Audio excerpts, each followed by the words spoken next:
นาะต้องมาพบพอกับอีพีทางลาวและทางไทยและทางประเทศนะเนาะวันนี้มาพบพอกับต้องมาคอนฟอนสัปดาห์อีกแล้วนะเนาะวันนี้ก็บ่มียังเนาะมาคอนจะเล่าวิถีชีวิตเนาะวิถีชีวิตการพูนมีเนาะเมืองนองแข่งสวรรค์เขตพี่น้องมียังแดในเมืองเนาะการข่าวมียังแดเนาะเป็นเรียงมียังแดเนาะเอียนสองบัตรสองคนบอกว่ามาคอนจะเล่าเลยเนาะวิถีชีวิตเพิ่นเนาะกับสิ่งอยู่ของเพิ่นเนาะไปตามกันเลยนะครับเนาะเห็นบ่ประมาณนี้เลยพี่น้องเห็นบ่เป็นสิเลี้ยงงัวนะพี่น้องเนาะมีเพิ่นเลี้ยงงัวเนาะ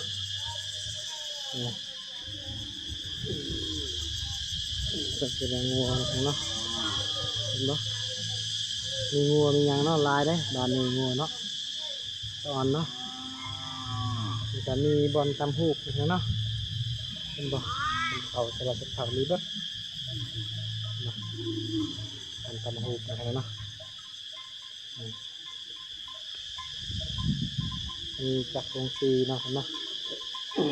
จักรวงซีเนาะจักรวงซีมาในเมืองเนาะซีเทาขนาดน้อยนะเนาะงานนี้ก็บรรยากาศตอนเช้าเนาะเนาะเห็นไหมงัวลายได้บานหนึ่งเนาะโอ้เห็นไหม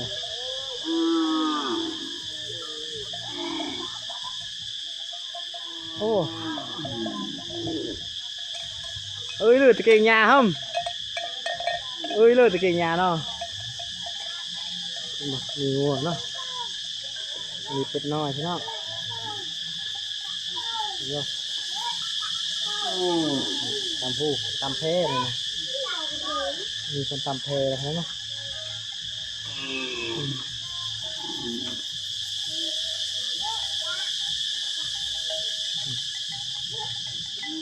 nó thấy nghe giờ ram đây bơ nghe chưa giờ ram đây chụp hình nó phải là con thấy không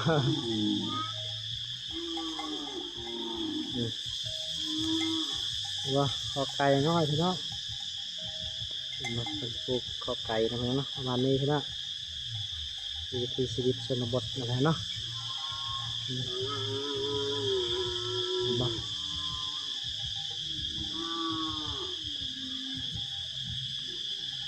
นี่เป็นบ่ปลูกมะละกอเนาะภาษาไทยเอิญเนาะมะละกอแล้วมั้งเวลาภาษาลาวเอิญมักนัดนะเนาะเห็นบ่เป็นปลูกใส่ตอไม้เห็นบ่งามมาพี่น้องเห็นบ่ติดตอไม้เนาะตอไม้ไม่ดูให้ประมาณนั้นเลยพี่น้องเห็นบ่มีกบกระถันอะไรเนาะมีรถกบม่วงเนาะเป็นบ้านที่โดนเติบพี่น้องอย่างน้อยประมาณ30 กว่าปีแล้วพี่น้องเห็นบ่มีต้นมะพร้าวง่ายเติบพี่น้องเห็นบ่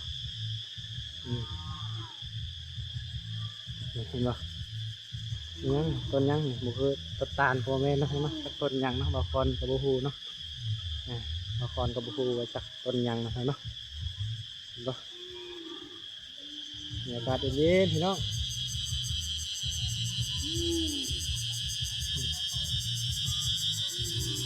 วิถีชีวิตของบ้านพูนบางมีนะเนาะของมันมีได้เพียงเลยเห็นบ่มีส่วนน้อยเนาะมีผักน้อยๆเนาะปลูกไปมีบัวเนาะมีเป็นอันเดียวพี่น้องแต่ว่าเป็นปลูกหลายเนาะว่าปลูกพอกินนะฮะ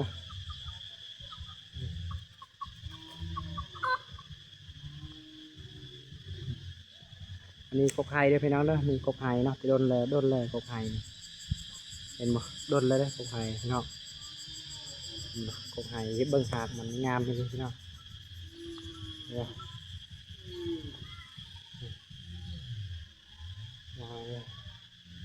อันนี้จะเป็นคอไก่นะครับเนาะคอไก่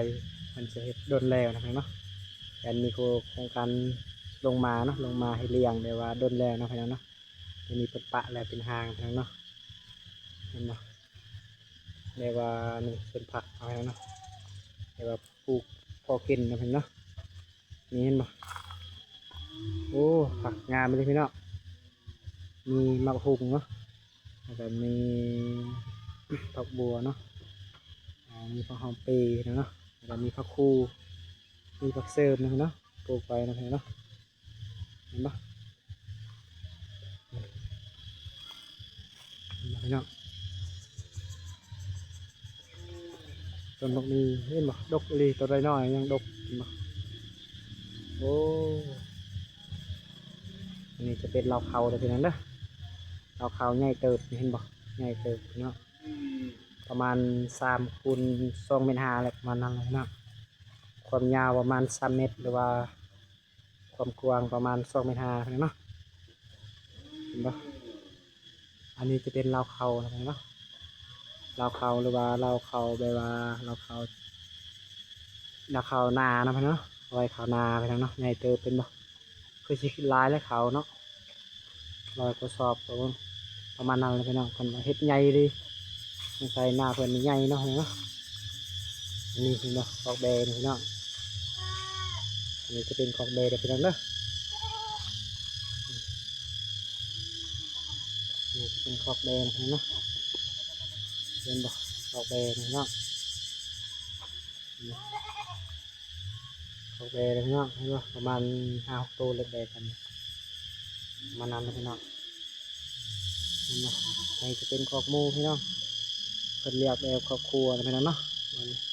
ก็คือในเมืองเรียงแบบว่าแบบพามเลยเนาะวันนี้มีตัวเดียวเพียงเนาะเห็นปะอันนี้จะเป็นลักสัญญาณเนาะลักสัญญาณเนาะสัญญาณเน็ตนี่พี่น้องเห็นปะมีสัญญาณแห้งเนาะมีสัญญาณได้อยู่ดีเนาะมันนอกมันนาอยู่แต่ว่าเขาเฮ็ดลักสัญญาณไว้นะพี่น้องเนาะเพราะว่ามันไกลจากในเมืองพี่น้องเราไปจากไกลในเมืองนะพี่น้องแล้วเขาก็เลยเฮ็ดอะไรนะเห็นปะเฮ็ดเนาะ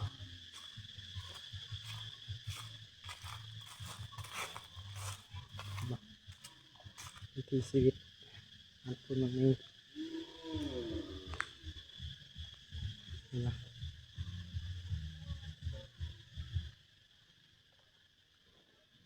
นี่เห็นปะเป็นงามไปเลยเนาะงามเห็นปะโอ้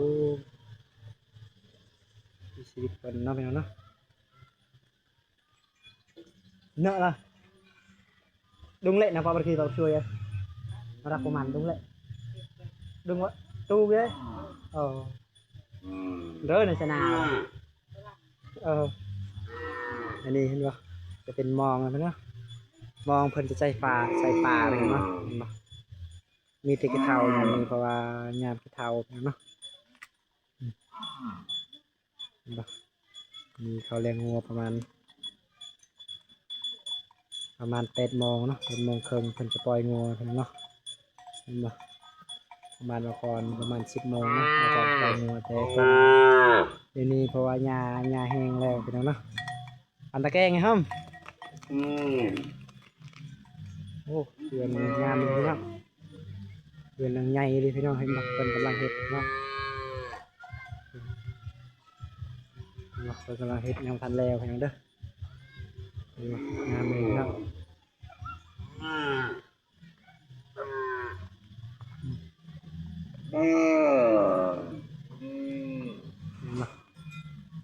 โอ้ทางนี้ยังทันปล่อยนะพี่น้องเนาะ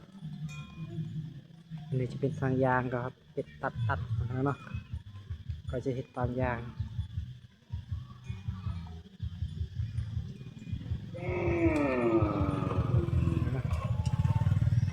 เพิ่นปลูกไว้พออยู่พอกินเห็นบ่เห็นบ่เพิ่นปลูกใส่กระทงตกคุตัวเก่าเนาะพี่น้องเนาะเห็นบ่งามไม่ได้ผักโอ้งามเลยพี่น้องเห็นบ่เป็นกระยังเนาะพี่น้องเนาะเป็นใส่กระยังงามเลยผักเนี่ยผักบัวเนาะผักบัวงามเลยพี่น้องเห็นบ่อันนี้จะเป็นต้นมะขามเนี่ยพี่น้องเนาะใหญ่เติบพี่น้องสงสัยหลายปีนะพี่น้องเนาะเพิ่นจะปลูกไว้เนาะใหญ่เติบพี่น้องทางนั้นมีต้นพร้าวเห็นบ่ต้นพร้าวก็ใหญ่ดีพี่น้องเห็นบ่โอ้ใส่หลายปีเนาะเพื่อนกันบ้านเพื่อนกันเนาะ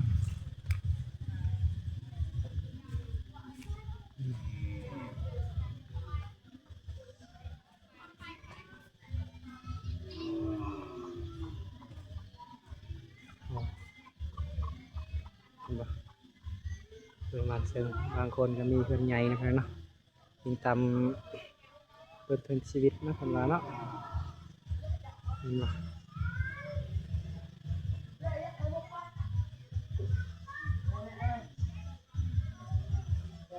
เนี่ย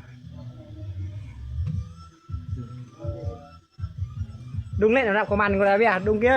đây bữa kia đây โอ้ này Ờ. tờ ดุงอย่างกระดับติ đây aga kenyap kedalat kayak gini เออ pak mana mau pak เอออันนี้เนาะเพิ่นกลัวเพิ่นเห็นบ่เพิ่นยังใส่ยังบูฮานเห็นบ่เพิ่นใส่ยาคานะพี่น้องเนาะแบบว่าเพิ่นเอาแบบบูฮานพี่น้องเออแหน่เลยเมื่อกี้ให้ปันนอกว่าเห็นบ่เพิ่นใส่ยาคาพี่น้องเห็นบ่แบบบูฮานงามไปเลยพี่น้องเห็นบ่เพิ่นจะตัดวัตถุดิบมาจากป่าเลยพี่น้องเห็นบ่อันนี้จะเป็นต้นพาวเลยพี่น้องเนาะ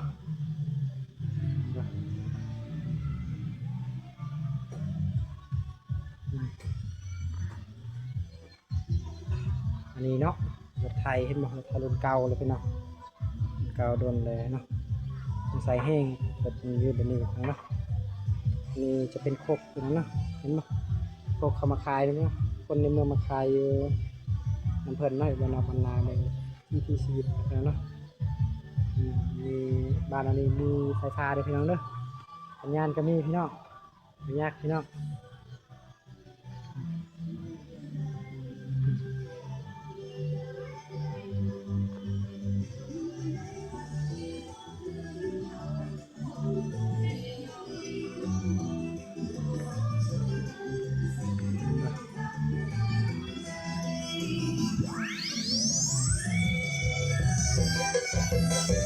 เห็นป่ะอันนั้นจะเป็นทานน้อยแล้วมั้งทานคาน้อยพี่น้องเห็นป่ะมีคนจัดลำวงอยู่นะเนาะมีหันคาพร้อมพี่น้อง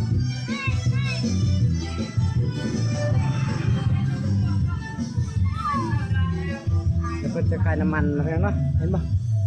น้ำมันตำน้อยเห็นป่ะมีสั่งมีกระชวนนะพี่น้องเด้อเห็นป่ะเห็นป่ะโอ้ตักเลยพี่น้อง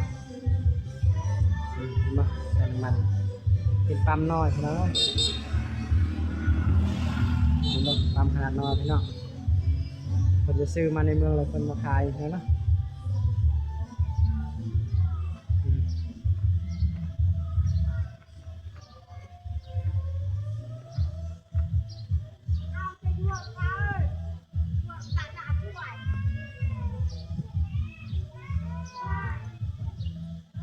ข้างหน้ามี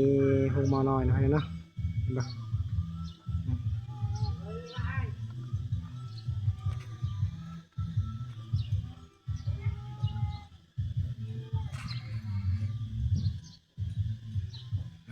แต่ว่าเอาคอร์สปิดคลิปครับเนาะปิดคลิปอย่าลืมกดไลค์กดแชร์เนาะเพื่อเป็นกำลังใจให้คลิปต่อไปพี่น้องเนาะ